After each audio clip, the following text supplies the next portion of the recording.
documents that he would need sent back over. Would you like me to have him resend the email? Go ahead. Okay. All right. So where we left off here, we were just doing transfers here. So I was just about to transfer to another server. So I'm going to transfer this order here from our server test to another server. I'm going to hit the transfer button in the bottom right. I'm going to choose another server. When I select another server, it's going to ask me, is this server I want to transfer to currently present? I'm going to say yes because they are present with me. And now it's going to ask me for a manager password. So at this point, to transfer an order to another server, we do need a manager password to do this. So I'm going to enter my manager password. And then it's going to ask me for the password of the other server that I'm transferring to. So I'm going to enter in that password as well. And now it's just going to let me know that the person that I'm transferring to is not signed in. Do I want to sign them in now? I'm going to say yes. And now we transferred our order to this server, silverware. Okay? We can see that in the top here as the server name has changed. Now I'm going to transfer this back. Now the silverware user is a manager. So if I transfer this, and I'm going to transfer to another server, it's going to ask me again, is this server currently present? I'm going to say yes. And now it's just going to ask me just for the server password that I'm transferring to. So notice there's no prompt for manager password because silverware is a manager. So I'm going to hit OK. And now it's back to server test. Okay? Mm-hmm. So it's very quick to transfer between servers. The next thing I'm going to show you guys is how to split bills. So that was one of the questions here. So if we split down in the bottom in yellow or orange, whatever color that is, if we go into split down here, okay, so if we go into split down here, we are going to be prompted with 4 different screens or 4 different virtual checks that we'll be able to use to organize our bills. So right now we have guest 1, guest 2, and guest 3. If I want to split this by each guest, down in the bottom left, I have a split by guest button. When I hit split by guest, it's going to ask me just to confirm that I want to split the check by guest. If I say yes, it automatically splits each check by guest. Now, if I wanted to move specific items over, so let's say this steak was actually supposed to be on guest 3, I can just tap and drag and drop the steak over there. Now you'll notice it still says guest 2 under the steak, but on the guest receipt, they're not going to see guest 2 or guest 3. They're just going to see steak, Caesar salad. Okay? Now, if I wanted to split an item, so let's say 2 people were sharing this steak here, guest 1 and guest 2 were sharing this steak, I can share this item down in the bottom here, and when I hit share, it's going to ask me how many portions I want. So how many people do I want to split this between? So let's just say we're splitting this by 2 people. I'm going to hit OK, and now each person gets 0.5 of the steak, and it's split evenly cost-wise as well. Nice. Okay? Mm-hmm. So once I have split my bills and everything has been split, I can hit done in the bottom right-hand corner, and you'll notice now that our order screen looks a little bit different because in the top left of the screen now we have our different bills to select from. So if we wanted to place an additional item onto a specific check, we can do that. Instead of placing it onto the entire bill and then splitting it again, we can just place it directly onto that bill. Okay? Mm-hmm. I have a question. Can you unsplit things? So at this point right now, we can unsplit the bills. We can put everything back. As soon as I hit send, it does save that. Let's say I have 3 people sharing a bottle of wine, so I split it between 3 people, and then 2 people just say, okay, I just split the wine between us. How do I make those thirds into half? Okay, so in that scenario, if we split it and we don't hit send, we can cancel with this purple cancel button. If we cancel right now, it'll cancel our entire split. So if I hit cancel and I say yes, I'm sure I want to cancel all my changes, and then I recall last order just to go back inside, you'll notice it's not split anymore. Okay? So because I did not send it, I just canceled. It canceled the split that I did. So if I split everything again by guest, and I'm going to split the steak here by 3 people, just for demonstration here. So we'll split that by 3 people. So now each person has a third. Okay? Now, if I hit done, each person has a third. That's wonderful. But you said if I want to put this back so that now it's only shared between 2 people, and I cannot cancel anymore because I hit send. If I hit send, Right. and I go back into it, I can no longer cancel any changes because my changes have now been saved. So if I go back into our split options here, we'll see we have our bill still split. I am able to drag stuff back, and I can make everything back onto one bill. However, doing that does not combine these items again. It still keeps them separated on our end. On the customer's end, on their receipt, they will see a whole item if all the items pieces are on one bill. They will see a whole item, but we will still see the split. So my best suggestion for now making this split between 2 people instead of 3 would be take one of the thirds and share that. Oh, Cut it in half. I can't reportion that. Okay. So it could get relatively confusing here. So essentially, what I'm going to do is I'm going to hit my steak option, and I'm going to separate it now. Instead of sharing it, I'm going to separate it. And when I separate this, it's going to give me a notice that says you're working with a quantity with a fraction. You cannot break it into individual pieces. However, you can set the item into 2 uneven pieces. Do you want to continue? So now I'm going to say yes. Gotcha. So now it gets very confusing because now I'm breaking out a portion of this third. Okay? Does that make sense? How it could get confusing? Yeah. So, okay.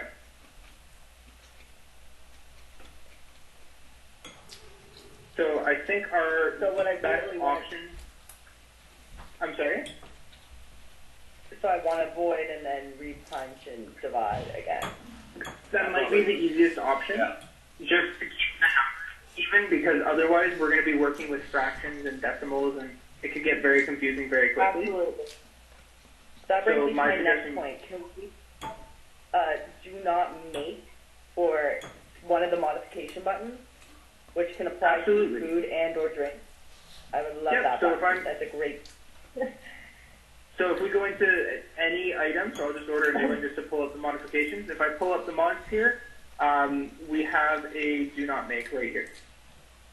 Lovely. Perfect. And then I would just do that. Okay. What's it? I don't understand that one. Okay. What's the do not make button? So Like do not for make that is just example. notify the kitchen. Or the bartender, whoever. Like, let's say, like, just like we did, like, just that steak. Let's say that steak was divided into 3 portions. Now it needs to be 2. So I void it and then repunch it in. But when I'm repunching it in, I want to put do not make underneath so that the kitchen knows that they don't have to remake that item.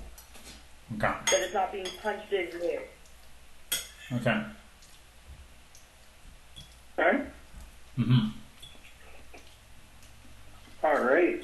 So we have things split now. We have everything split. Let's go ahead and pay. So since we will be using the Clover devices, we'll just be pulling up the order on the Clover device to pay.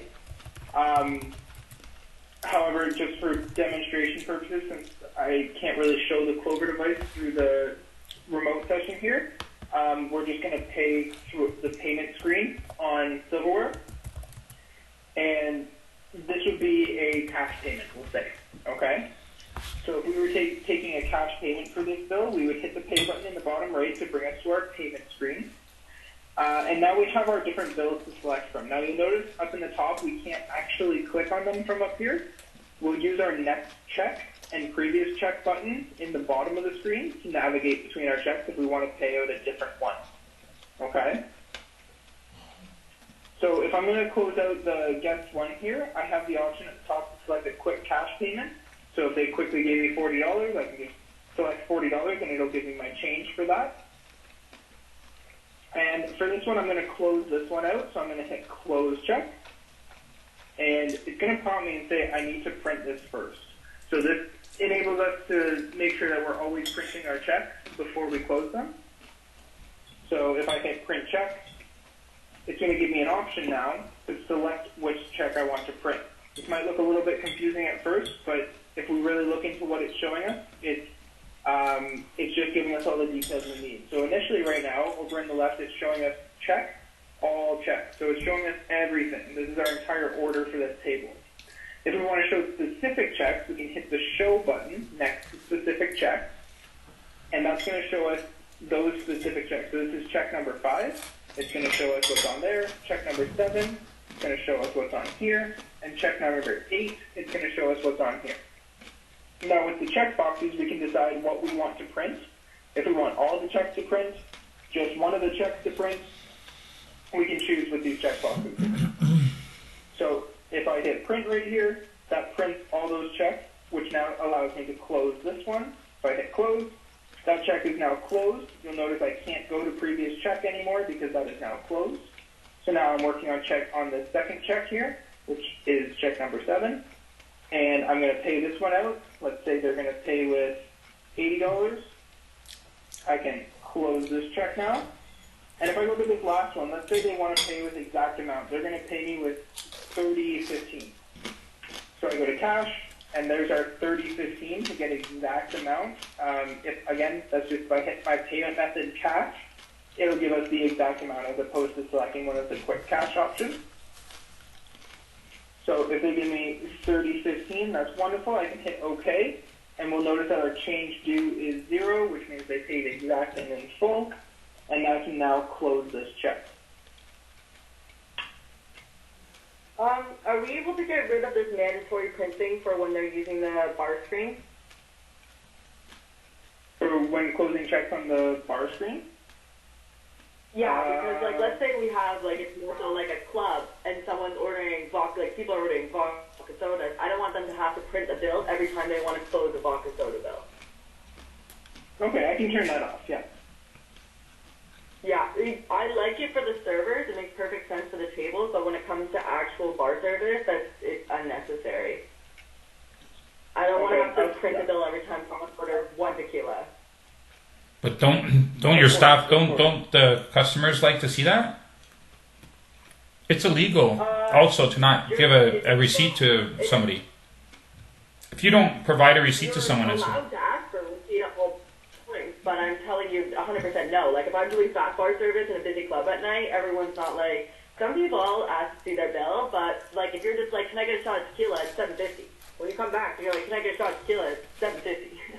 Whole bar rail $7.50. You know what I mean? So like, I think that's no.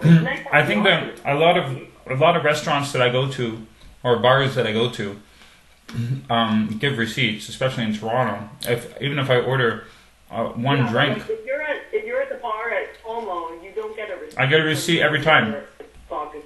Every time. Well, you can ask for one for sure, but like, no, I don't ask for one. No, I don't. They give it. They're mandatory. It's illegal to not give a receipt. You can get fined. Yeah, because you get bottles, but no, not when you're ordering like an individual fast bar drink at night. You don't hand out receipts for those. I don't know. You have experience working where you work, but I go to a lot of places, and I've seen both. But at Tomo, if you order one drink, they give you your drink and your receipt sits beside it. No, they don't. Not late at night, Jamie. That's not true. When you order one drink at the bar, they're not giving you a receipt at night. Okay. So how about this? How about we leave it? We can turn it off if you would like. Like the option is there to have it disabled. Yeah. What we could do, we could also have a receipt print out when we close the bill. That way you don't have to hit print, but the receipt will print out anyway. You can toss it if you want, or you can give it out if you want. That way it's there.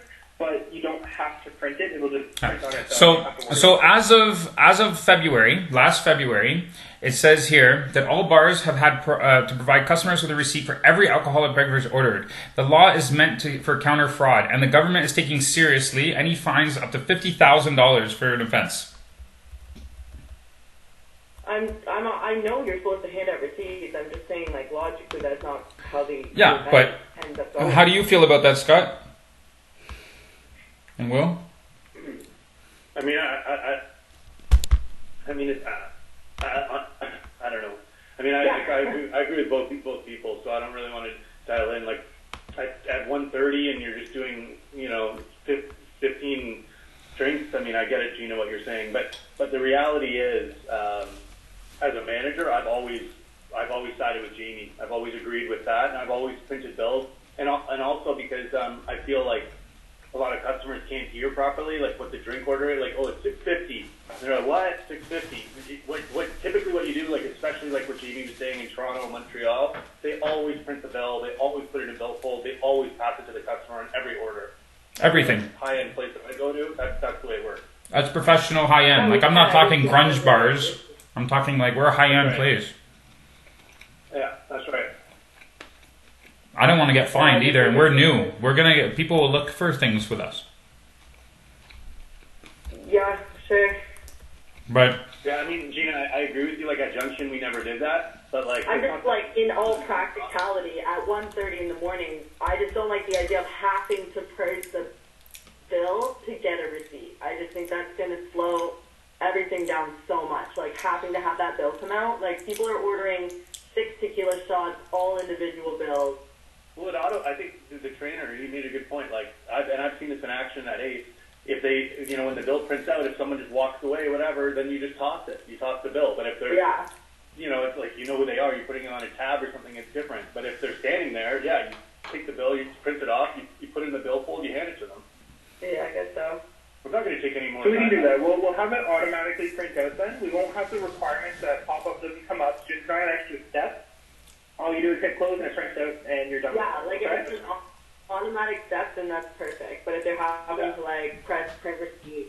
yeah, I agree with that. I think automated should be good, and then you pick and choose, and we see how it goes, right? Yeah. Okay. It's just that like any high end place that I've been to, it's always like that. And it looks good too. It looks good. Yeah, like you go to Lindsay Fair, you go to any place in Toronto, like they would never verbalize the bill. Never. They always print it, put it in a bill fold, and pass it. It looks clean. Actually, like I always do too, and that's like late night bartending. Like when we're like literal bar. We just train our staffs is the way you need to do it. I don't think it will slow us down, and I think it makes us look better. It makes us look professional. I think so too, Jamie. Like we're gonna have like we're trying to have like a good professionalism here. We're not trying to be like little like a fast bar system that's just like we're good. Like we're not class C crap, right? So like there's a certain level of quality that's coming with our place. Okay, well anyways, let's move on past that. Perfect. So we'll say that we'll have it automatically printed out. On here, I'm just going to show us quickly staff options. So inside of staff options, if I type in my server code, this is where I have the option to now sign out. So when I'm done my shift at the end of the night, I will sign out right here. Signing out also prints out my staff sales report, which shows me all my sales for the day based on major classes. It shows me all my voids, all my discounts, and hours worked for the day. Okay?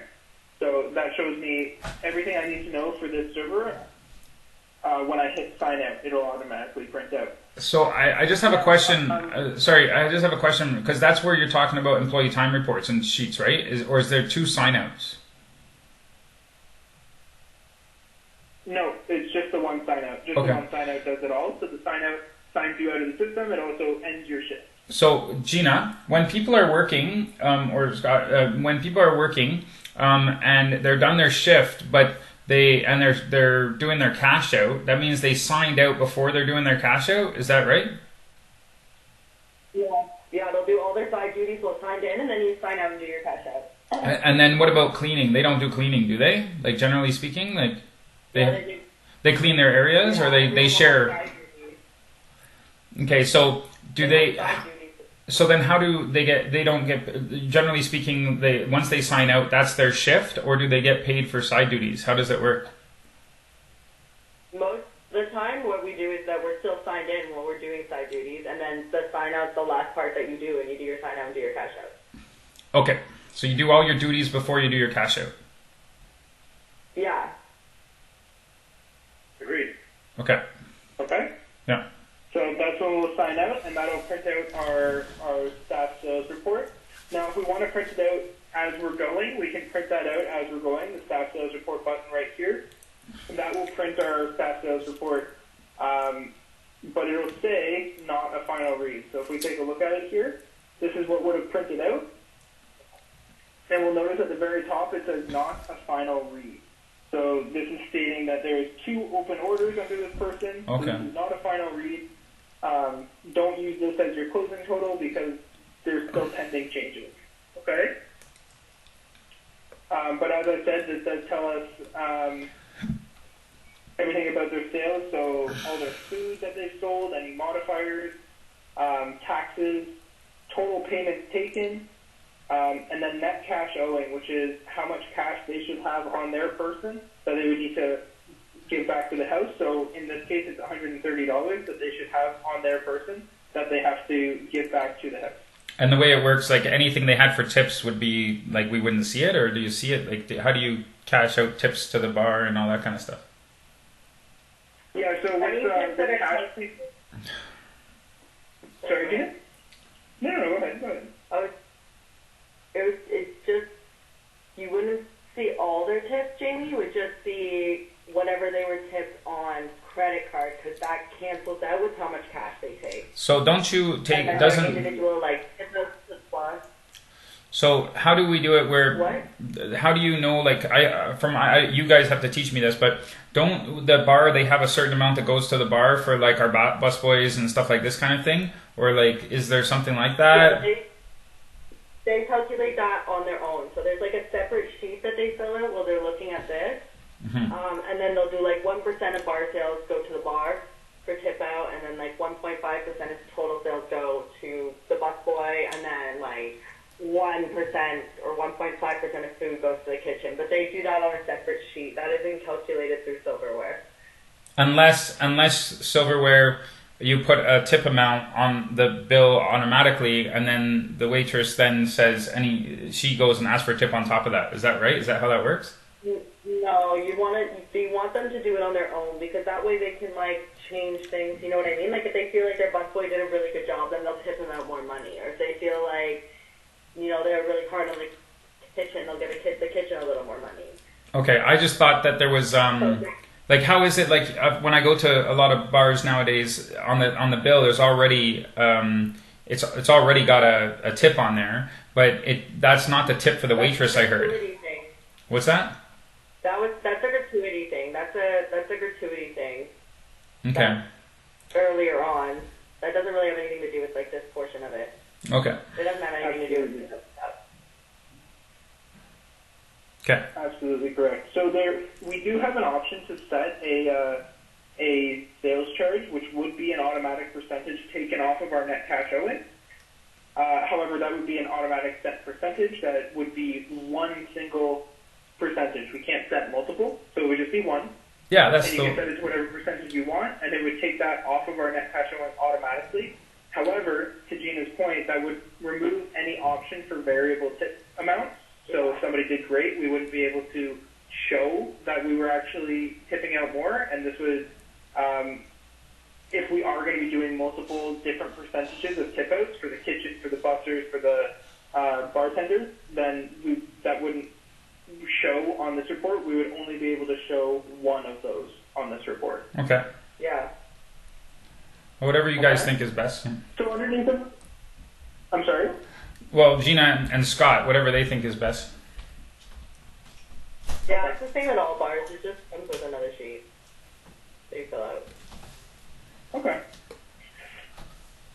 So underneath our net cash owing, it shows us all our voids. So like I was saying, we get to see all of the voids this person did. So this person did 5 voids under the testing reasoning. So further, this shows how much they voided. So it's $100 in voids, and they did that for testing. And then there's also cancellations. So a cancellation due to void means they voided the entire order. So that order was now canceled because they voided it. So we can see that. That's where this $100 comes from, because we voided $100 worth of stuff. And void due to or cancellation due to unsplit means that we split a bunch of items, a bunch of checks, and then we hit the cancel button. If you recall me doing that, that's when we canceled our split of the steak. That is also reported on here, so we do get to see due to unsplit, which shows that we did one of those. We canceled an order due to unsplit. So we split stuff, and then we canceled it to bring it back to one bill. And then we get a bit of a server summary here, so total items ordered as well as total revenue received before taxes. And then we have our shift information for when they started their shift and when they ended their shift. So you can see there is no end time or total hours. Well, there is total hours, but it's not complete because we haven't ended our shift. Once we end our shift, we'll have a complete form here. And then we have a bit of statistics as well. Okay? Mm-hmm. So again, this is where we will be signing out. We need to be sure that we're signing out every day. This includes managers need to sign out, not just the servers, but managers also need to sign out. Okay, and now as a manager, we have the option to view signed-in users. So as a server, if I click this, it's going to give me a message saying I don't have sufficient privileges for this. But if I jump into staff options as a manager, I'm able to see signed-in users, and I can see everybody that's signed in. Okay? I also have the option that as a manager, when I sign out, it's going to ask me, do I want to sign out other users as well? So let's say I know somebody forgot to sign out at the end of the day. I can say yes to this, and I can see their name, and I can actually sign them out right from here by hitting sign out, and it'll print the report and give them a sign out time unless I adjust that sign out time to whatever time they actually signed out. Okay? So I'm not actually going to sign that user out right now, just because we're going to need them still. But that is where we sign out, okay? The next thing I want to show us is our other options. If I go into other options with my manager code, I have the option to look at a gift card balance from here. So if I select gift card balance and I swipe the gift card, I can view the balance right here without having to open an order or anything. I can just do it directly from the home screen, which makes it pretty quick to check gift cards on the fly. I do also have my no sale button to pop the cash drawer. If I need to pop the cash drawer for whatever reason, I can do that right from the home screen. And I also have menu item countdown. So menu item countdown will allow us to gray out an item after a countdown has been reached. So let's say we know we only have 4 steaks left. If I add an item to this list and I search for steak, and I select my steak here and I hit OK, you can see now it's been added in here. So there is a quantity remaining of 0. So what this means right now is if I leave this as it is, on the menu, we will not be able to order a steak. If I change this to 5, we'll say, so let's set this, I'm going to set this number to 5, and say OK. Now our quantity remaining is 5.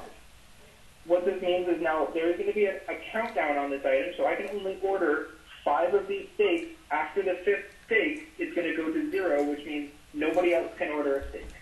So this is pretty much our SCM system. This is inventory. I want to be very clear, this is not an inventory system. Okay? It's so the server can see. Like, she goes downstairs, she knows that there's 5 steaks, because she goes, I have 5 steaks left. She comes upstairs, puts it as 5, so then by the time they get to 0, I would assume when they go to punch it in, it has an X over it. Yeah, it's grayed out. They can't punch in a steak in. Yeah. Okay. Okay, but this is not an inventory tracking system. It is literally just counting down the remaining quantities. If there's a little bit left, it counts down our remaining quantities, okay? Yeah, so I have a question for you. What about in the kitchen if a steak goes bad or something like that? Can the kitchen remove one of the quantities? They can come in here and remove one of them, yeah. So if we hit remove, we can enter a quantity to remove, 1, and now we're down to 4. And that's the kitchen has control of that? If they have manager permissions to access this menu, yes. Yeah, they would have that, yeah. Okay, if they have that, then yes, they can go to other options, menu item countdown, and make adjustments here. Okay, so for example, if there was Well, we some have sort of if there was something that they couldn't make a meal, so they had steaks but they couldn't make the meal. What about that? And in that case, I would then reduce one of the steak quantities if we're going to be using this, or just remove the steak altogether by setting this to 0. Okay. If they can't make that meal. Okay? Okay. So then our reset quantity at end of day, what this does is this allows us to set a new quantity for the new day. So let's say right now we have 4, but I know tomorrow I'll be able to make 10. So right now, this number on the right-hand side is telling us that 10 is the number that's going to be set to at end of day. So once the end of day is run, the new day starts, there will be 10 steaks for the new day. Okay. Now to make sure this happens, we have our end of day action. So right now it's set to don't reset, which means that at the end of day, it's still going to stay 4 or whatever quantity we have left as we reach the end of day. Okay. I can change this to reset, which resets it to the number on the right-hand side here, which would be 10. Or I can have this remove. When I remove it, it means it's going to remove the countdown off of this item, and there will no longer be a countdown, and you'll be able to order it freely as you normally would. So the kitchen manager would manage this stuff. If you would like to, yes, absolutely. Okay. Okay, and when we're done with it, Typically the kitchen manager would do it. The manager. Yeah. Yep. Yeah. Yeah. Through at 86 an item. So basically, if the server comes and says that you're out of one item, they just have the manager to 86 it, lock the item for pre-orders. You can also add items to it too. If you run out of something and then they send somebody in the night to the grocery store to pick up something specific, then the items are popped back on the menu if it's just missing something particular like a garnish.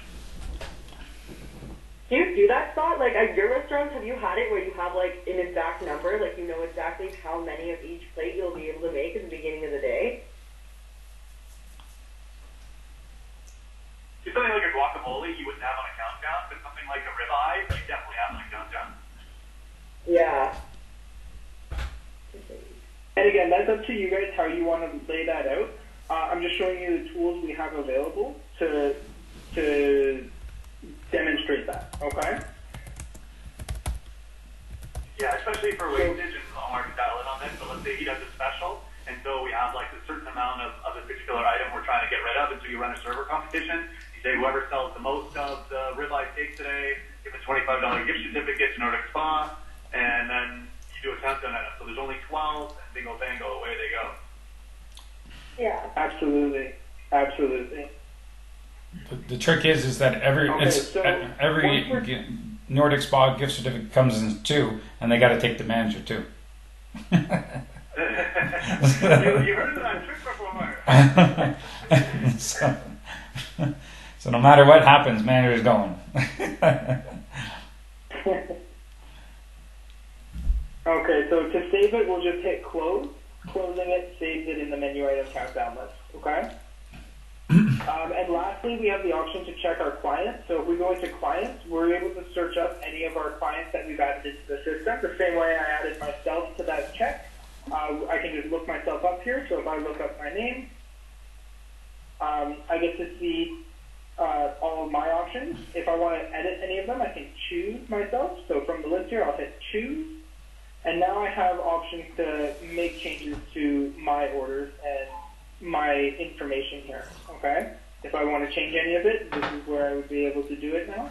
Okay, so I have a question. What about if someone walks out on their bill? They walk out on their bill, but you know who they were. Can you have it so next time they come in, it does a pop-up on the screen, notifies the person that they have to pay their bill from previously? You could, but I don't know how well that would work. We would be able to add a note to their bill. Yeah. But they would still. Oh, I'm getting a lot of background noise there. A lot of background noise. Because I was getting background noise. I've walked out on bills before by accident. I think I did it with Scott. I don't remember, but I don't ever mean to do it, but I've done it a lot of times. where like night's getting dark or late and everything, and then you think someone else grabbed the bill and they didn't grab it, but you didn't know, and then all of a sudden, your friend who's the waitress is calling you up saying, "Hey, Jamie, you didn't pay your bill."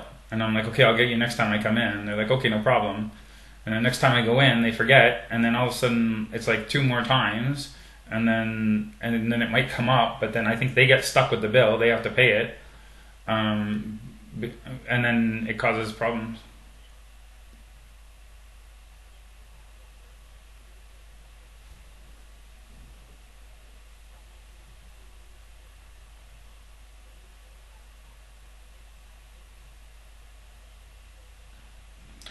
But that would cause problems from an accounting perspective. If William's managing accounting, like CFO stuff from remotely, because Will won't be in the place. That's why I was asking about the reporting, actually, about like tipping and approving stuff, because I'm going to build a dashboard for him to see remotely. If someone voided a check, then he's not going to see that person came in to pay. You see what I mean? We need to see like a tally of anything that's not. Like, instead of avoiding a check, I was just wondering if there's another way that you can do it, where it's like an IOU, or when they come in again, it shows that this is your balance that you have to pay from before getting service. Or if you know their name, they can't get service, until they pay. I'm just wondering, like. Mm-hmm.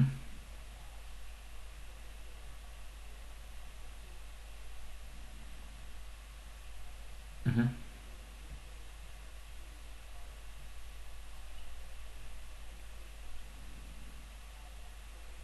Perfect. Yeah, that's good. That's what I was looking for. Because Abid, for example, Abid is saying, he'll come on board, he'll just run a tally, and every month he'll just pay us at the end of the month. I was like, well, I don't know if we can do that, but if we can do it on an account, this is perfect, because he always pays well too. So that'd be good. At the end of the month, he just gives us the money.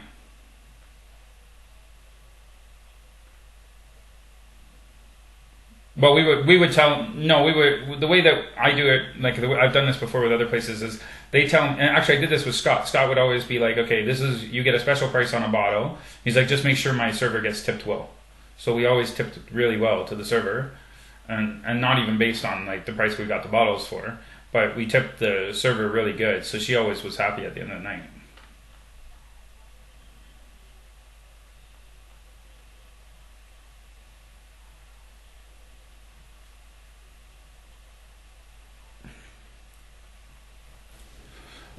Well, I don't know if it's on account. I don't think it's the same way. Would it be? It would be more management to be like, okay, you're on account, you have to pay this. Like, how would that work? Because if.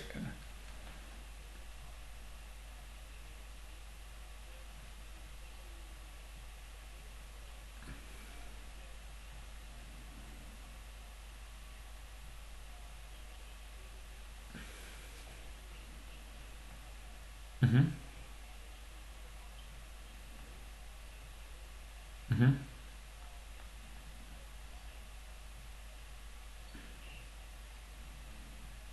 Mhm.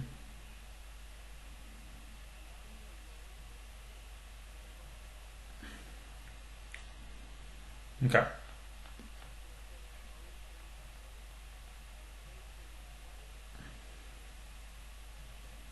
Mhm.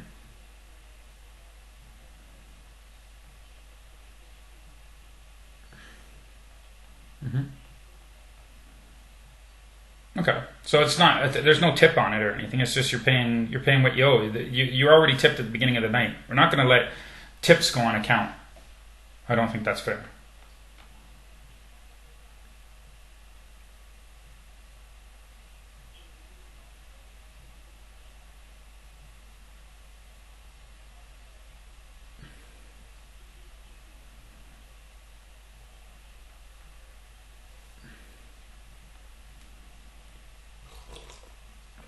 Yeah, that's going to be a big one, because we have a lot of, like, Will and I, we have a lot of clients, like law firms and stuff that we deal with, and they're just gonna be on account,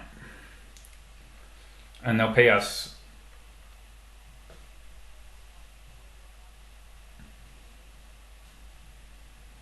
Yeah, if we don't know them, yeah, for sure. Yeah, I agree. I think that's the norm, isn't it? Like, yo. Well, there's certain people. Certain people. There's certain people that I think that, like, you would never ask me for a credit card. You know what I mean? Like, I'm not saying everybody, but I'm not working the front. But I think that it's the judgment call of the server.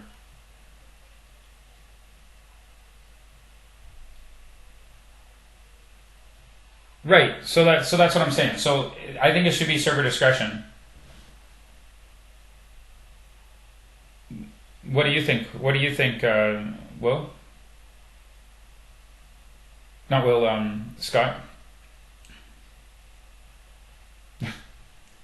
No, like Scott, like when I go to a place, okay, I have to give my credit card in Montreal. Most of the time, I have to give my credit card in Montreal. But if I go to Subois, for example, they know me there. They never ask me for a credit card, right? So it's server discretion. If I get a server I don't know, I say I'm not giving you my credit card because maybe I don't want to give them my credit card. I don't trust the venue. They're gonna rack it up or something, right? And I'm gonna pay in cash at the end of the night anyway, so I don't want them having my ID. So then they'll sometimes go say, well, we have to accept credit card, and then I say, well, go speak to somebody, and then they go speak to another server, and the other server is like, yeah, okay, no problem. You don't need we know you. It's fine. That happens all the time because I refuse to give a credit card.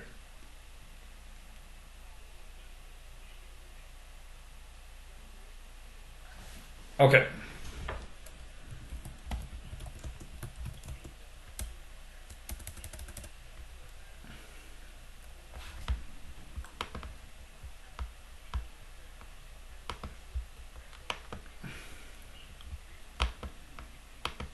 Okay, sounds good.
Scott, can you mute your phone, Scott?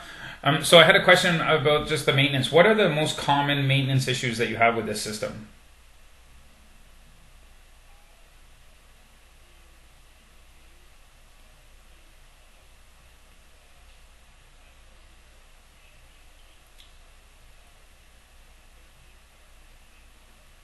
hmm And are you going to show us how to fix that, or does that have to happen in the back end by your team?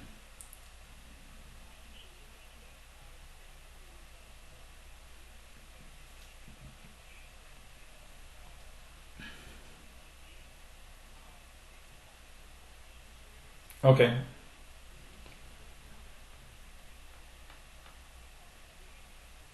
Okay, yeah, and then printers and stuff. You don't have any issues with printing, or I'm just trying to understand like where your most issues you have with the system are.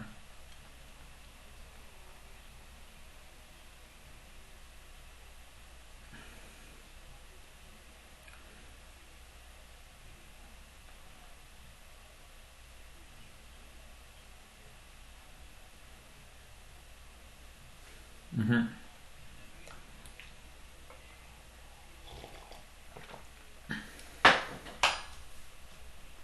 hmm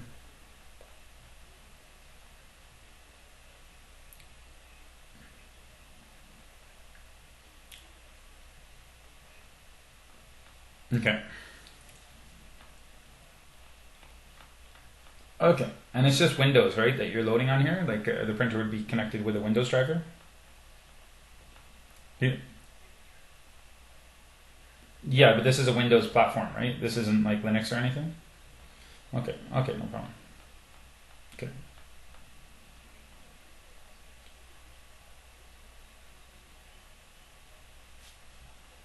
settings, we are going to need an administrative password. This password is going to be set by you guys for accessing system settings, jobs, and employees.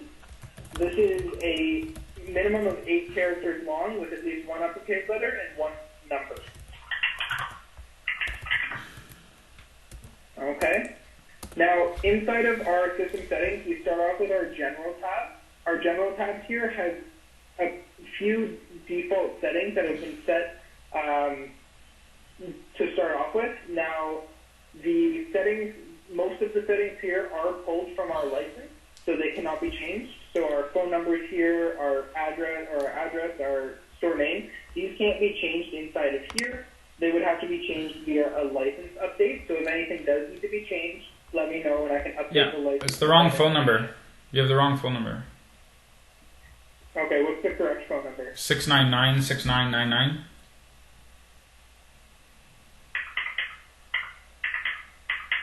Okay. And that's still a 613-699-6999? Yep. Okay, perfect.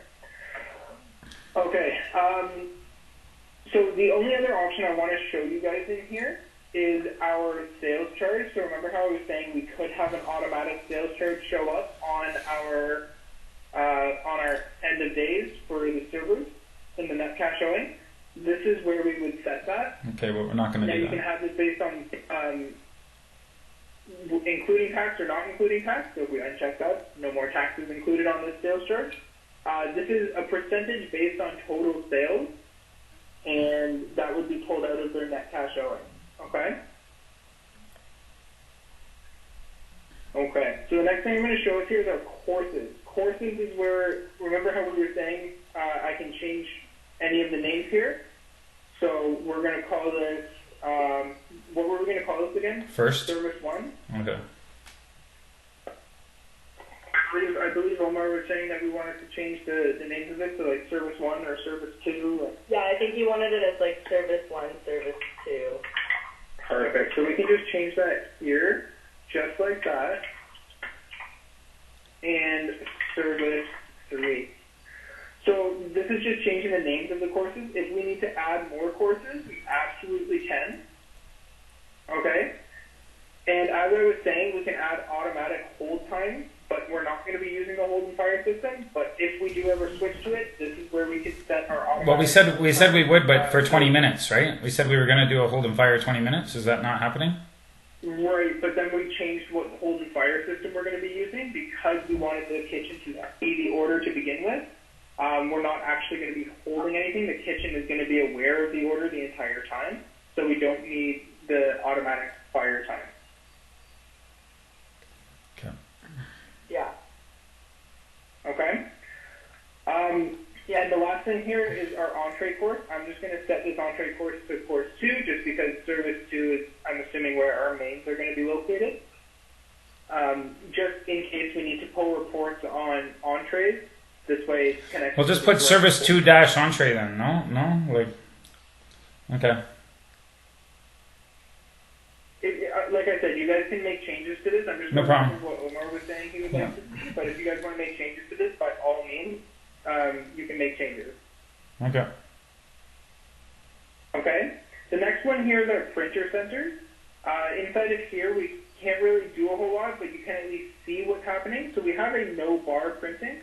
Essentially, this just redirects any prints that go to the bar printer to nothing for a bar station. So for me to set this as a bar station, this would need to be done once the station is installed and we know which one's going to be our bar station. I would set this no bar printing rule to that station to prevent it from printing bar chips that when a bar drink is ordered from the bar station.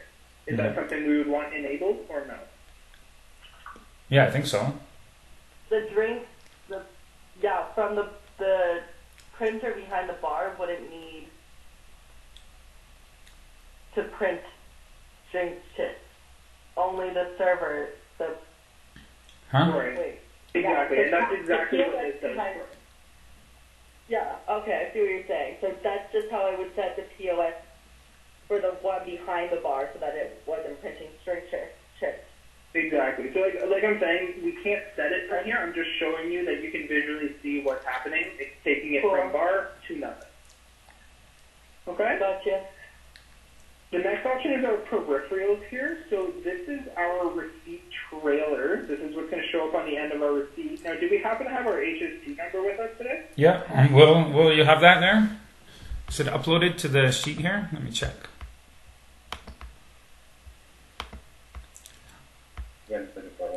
I'm just checking the Back to Brooklyn folder. Permit. Yeah, I had sent it to you.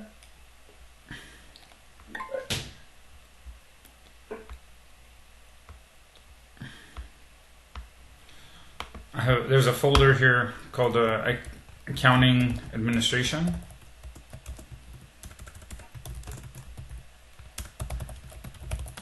But I don't see anything in it right now, so I'm forwarding it to you. Yeah, I sent the, you asked me for it the other day and I sent it to you. But all my messages definitely, I don't have it anymore. Yeah, we'll get it to you. Okay, perfect. That's wonderful. Okay, so, and if you guys do need to update anything in your receipt trailer, this is free to type into, so you can type whatever you would like to into your receipt trailer. Now, additionally, on the since we will be using the Clover devices, we can set a suggested tip percent on the Clover device. So when a customer is paying with the device, they get a prompt that has the option for a certain percentages. We have 3 options that we can put in. So we would put that under suggested device percent. This would put in suggested tip percentages. Instead of them having to type it in, it would just be a quick button for them to press, like 15, 18, 25, whatever percentage we want for our tip option. We can put that here. Do we want to set those or no? Yes. Yeah. Okay, do we have a percentage in mind that we would want? 3 different percentages? Well, I would say 15, 18, and 20, but I think a server knows better than me. Well, we normally set ours so that they're like 18, 20, and 25 or something, so that people can tip more, but... Well, there's also a custom button, right? You can also select a custom, right? Absolutely, yeah. There's another option to type in any percentage you would like. I don't think you should be standardizing at 25%. That's crazy. I'd be pissed. But So do 15, I agree completely. 18, Yeah. and 20. no, I would do it the other way around. I would do 1 as 20, 18, and 15. Well, it doesn't matter the order. Well, it shows left to right, doesn't it? It shows left to right on their screen? No, it's in a square. Okay. So it goes clockwise around it. If you would like it to be 20, 18, 15, I can do that as well. Yeah, I think it would be... That's better. Okay. So the next thing I'm going into here is our service types. So we are going to be using our bar tab service type as well as our table service type. And delivery. Essentially what we can do... I'm sorry? And delivery? And delivery? Okay.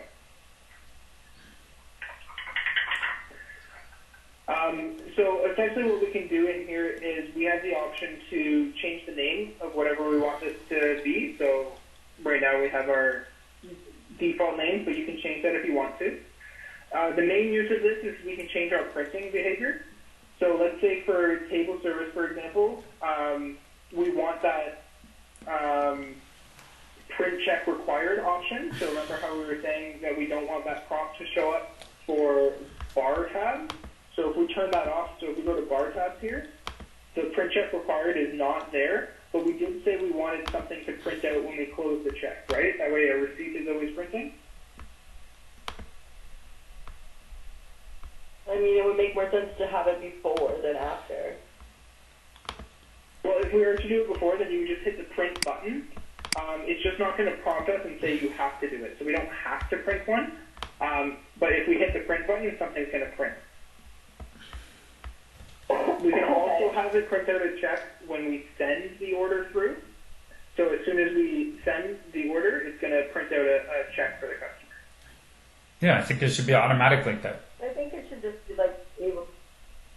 I think it should just no, because then every time you punch a drink it under a tab, it's going to print another receipt. Mm-hmm. Exactly. So that's why we typically leave that at 0. And that's why I would say that can print on closed stuff. That Yeah, when cool. you close it, they'll print out a receipt, you can hand that to the customer. Yeah. Okay, perfect. So I'm going to set with a 1. Sorry, Gina? No, that's good. Sorry, no, that makes sense. Like, Okay. So yeah, so this is just going to print out 1 copy when we close our check, okay? but as in close, you mean as in put in the payment method, right? Yeah, payment. As soon as payment's been processed, it's gonna. And you hit close, and you're closing that bill out. It's gonna print out a copy so that you can hand that to the customer. Well, whoa. What about, it should be printing before they're paying, so you're giving it to them so they pay. Yeah, like doesn't it? Yeah, that's what I mean. Well, we can't automate that other than with the sender stores. So that's where we have a print button on the order screen that you can tap the print button and it'll print out the check. Okay. Okay? That's where the print check required comes in. That means that you have to press that button prior to accepting the payment method, which is why we have that option there. But I thought you were going to automate that. I thought that you were going to say print check required, but automated. So it automatically does it. So that's what I was saying. The automatic part is when we close the check, it'll automatically print something out. I can't have it automatically print prior to closing the bill. Okay, so then check print required needs to be selected. They'll just get used to tapping it. Okay. And that's it. It'll just print. Yeah. Yeah, do print check. Tap print. And okay, so I'm going to change the close step to 0 then, or I'm going to print check required. Okay. All right. So service types, essentially, like I said, it just allows us to change what shows up on the receipts and on the kitchen. So we can change whether we want the service name to print on the kitchen, the description, the client name, client address. All this information we have the ability to adjust. I'll leave this up to you guys to adjust if in the future you want to make any adjustments to what prints on the kitchen chip as well as on the final check. This is where we would make changes per service type. What does Omar want to see on it? Like, do you just want to see the food, or do you want to see like the table or the server, or do you want to see that's doing it? So the table and the server is default on there. We can't change that. This is just any additional information already on there, such as a customer's name, the customer's address. No, we don't need that. Okay. Okay. So that's the differences that we can change here. The next one that we're going to go into is stations. Inside of our stations here, this just shows us the stations that we have available right now. And it just allows us to make a couple changes in terms of the bar tabs. So let's say the bar tabs, you want to have more bar tabs on the screen than just a couple. We'd be able to change that count here so we can show more or less items on each bar tab. And we can change how many columns we have to make more fit onto the screen or less fit onto the screen. Okay, we can also set a default floor plan. So let's say for our floor station, we want it to show the main floor plan. But for our bar station, we want it to show the bar tab station. To show the bar tab station as default, we would just choose auto, and bar tab will be the first tab that shows. Okay? Okay. Oh. Next here is our taxes. These are set up by default. We should not need to adjust these. Okay. But it says 5%. And that's supposed to be 13? Well, that's it. So the 5% here, so we have a 5% rate at any item that's $3.99 or under that is non-alcoholic. And then we have 13% for anything that is $4 and above that is non-alcoholic. And then we have a set 13% non-qualifying or NQ for any alcoholic items, or all 13%. You only have to pay 13% on items that are $4 and above? Correct. I didn't know that. I didn't even know that. That's 5% for anything $3.99 and under. In Ontario? Yeah. Ontario taxes. Okay, so the next option here is our coupon. So as we were discussing, we do have the option to generate these coupons based on a point value. But I believe, as we discussed, that we're going to be using your own coupons for the time being and just create discounts for them. Is that correct? Yeah. Okay. So I'm just going to leave this one then, just to not overload. Okay. The main feature inside of system settings is our roles feature. Inside of roles, we have the option to make changes to our different role level access for as a global standpoint. So as opposed to changing it per user, we can make changes to the entire role. So let's say we need all of our servers to have a certain permission. We can set that permission here and allow all servers to do everything, as opposed to making changes per person. So inside of the options here, we have our operational tab to begin with. Inside of operational, this is essentially what they're able to do with the system. So can they occupy a table? Can they recall a table? Can they close a table? These rules are, again, these are all set by default, but if you need to change them, you absolutely can right here. The next tab that we have is our managerial tab. This is what you are able to authorize. So as a server, are we able to authorize a discount or a void or a refund? Right now, we have that turned off. What I am going to do, though, is I'm going to enable them to authorize discounts. But when we're creating a discount, we can set a specific role level for that discount so that only certain discounts are able to be approved by servers. Other discounts will need manager approval. Okay? And once I get over to discounts, I'll show you where that setup is. Okay? Okay, so again, inside of managerial, this is what we're able to authorize to different procedures that may need authorization by a manager. This can also now be changed to be authorized by any other user. The next tab is our system tab, and this is what we're able to do with the system. So in terms of, can we reopen checks? Can we exit the POS? Can we perform the end of day? This is all system changes that they're able to do. Typically, servers are not checked off on this. This is only managers that are checked off on all of this. However, if you want to change this, you are more than welcome to make changes to this at your own leisure. The next tab is our screens tab. Inside of screens, we're able to dictate what screens a specific role is able to access. So for example, can this role access the manager option? Right now, servers cannot. Inside of manager options, what are they able to access? Can they change void reasons?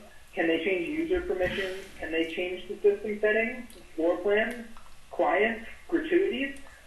This is all stuff that managers have access to, but servers do not. Now, if you do want to change this, you are, again, able to change this as you would see fit. I noticed there you have reservation module. This the system has built-in reservation system, right?